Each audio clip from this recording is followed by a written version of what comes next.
नमस्कार विद्यार्थियों, आज हम कक्षा 10 में पाठ नंबर 3 पढ़ेंगे। कल हमने पाठ नंबर 2 पढ़ा। 2 नंबर के कवि कौन थे? तुलसीदास। और आज है पाठ नंबर 3। पाठ नंबर 3 के कवि है देव।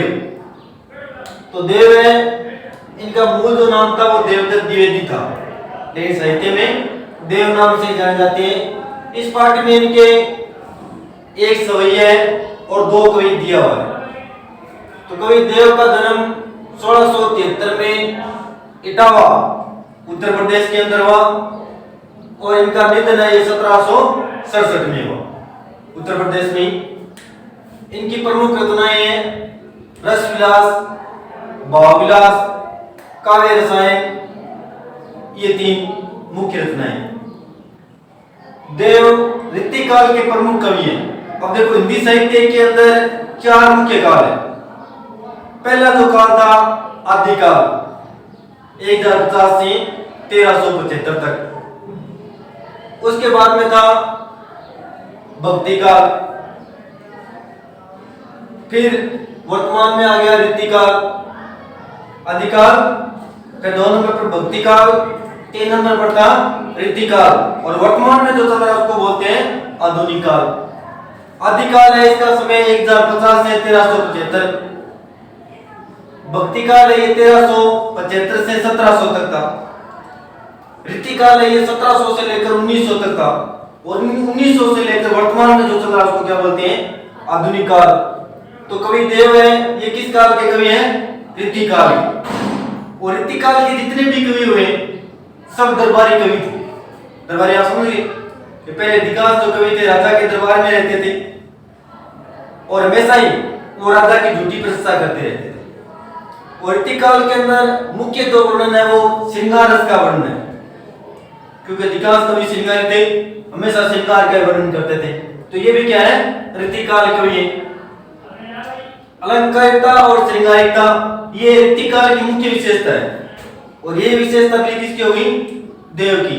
अलंकारिकता का अर्थ है काव्य में अत्यधिक अलंकारों का प्रयोग। और अलंकार किस लिए काम में लिए जाते हैं? काव्य की सुंदरता बढ़ाने के लिए, और साथ साथ में नारी श्रृंगार या सुंदरता का वर्णन किया गया। यहाँ पर इनके 3 सवई है पाठ के अंदर, एक कविता और 2 सवई है। पहले सवई के अंदर भगवान श्री कृष्ण के रूप सौंदर्य का वर्णन है, ठीक है, ये ध्यान रखना है। पहला जो कविता पढ़ेंगे उसके अंदर, नहीं सवई के अंदर भगवान श्री कृष्ण का वर्णन है। दूसरा जो कविता है उसके अंदर बसंत ऋतु का वर्णन है। बसंत अर्थात है हरियाली की ऋतु, जो वर्तमान में चल रही है। पूरी प्रकृति अब क्या एकदम हरी भरी है। दूसरे के अंदर हरियाली का वर्णन है। तीसरा जो कविता है उसमें पूर्णिमा की रात का वर्णन है। अब पूर्णिमा की रात चांदनी होती है या अंधेरी होती है? चांदनी होती है। और अमावस्या की रात है अंधेरी होती है। तो ये 3 छोटे छोटे कविता हम इस पाठ के अंदर पढ़ेंगे। पाठ में देखो, पहला सवई देखो, चित्र के अंदर भगवान श्री कृष्ण का चित्र दिखाया हुआ है। और कृष्ण जी देखने में कैसे थे? सुंदर थे या क्रूर थे? सुंदर थे। तो उन्हीं की सुंदरता का वर्णन देखो।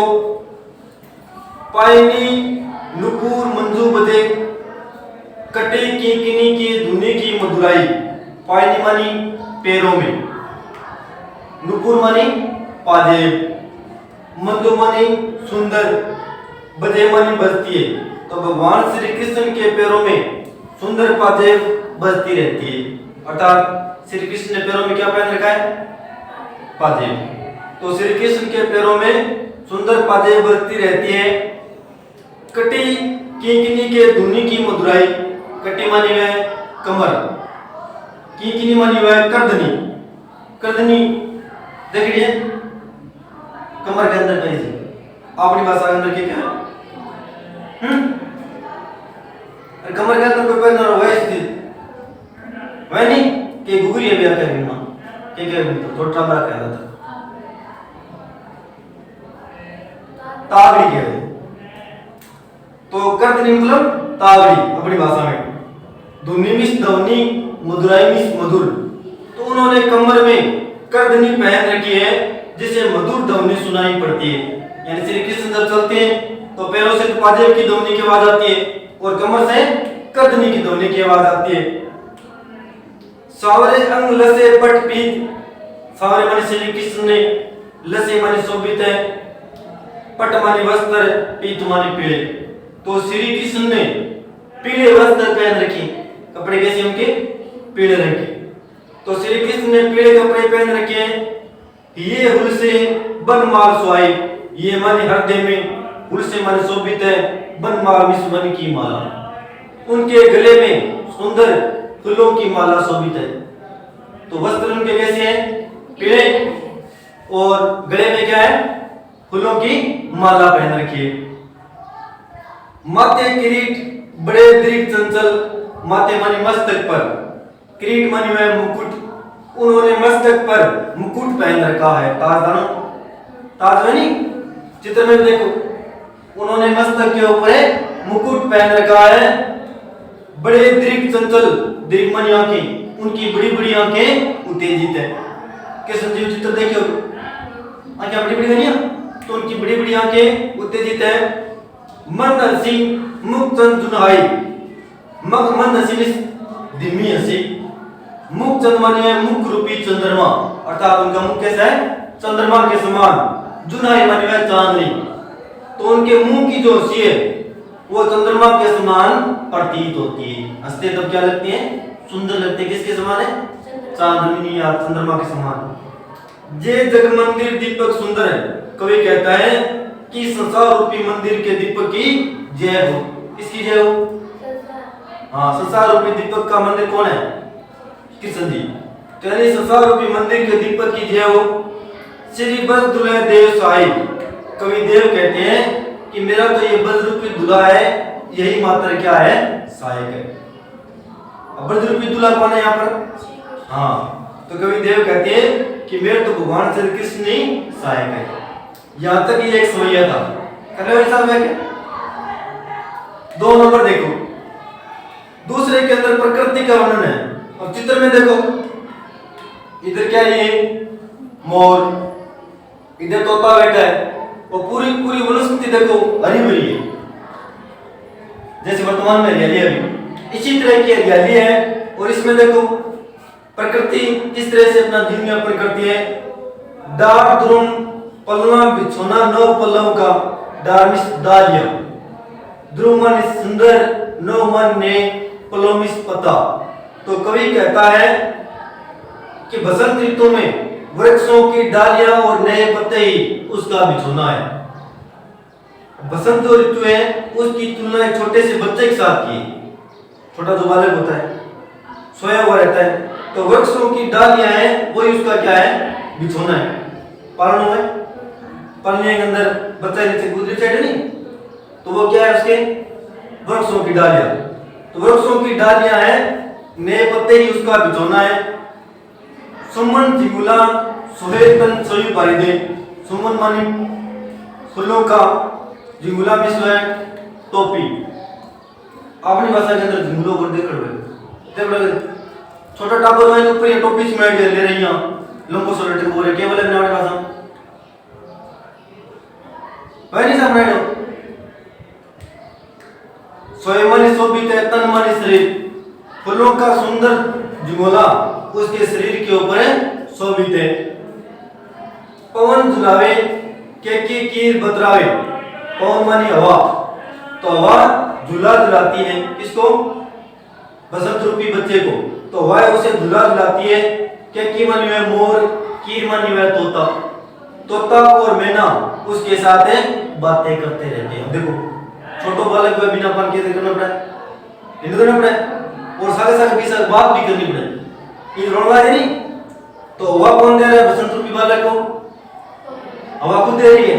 और बातें कौन कर रहे हैं मोर और तोता।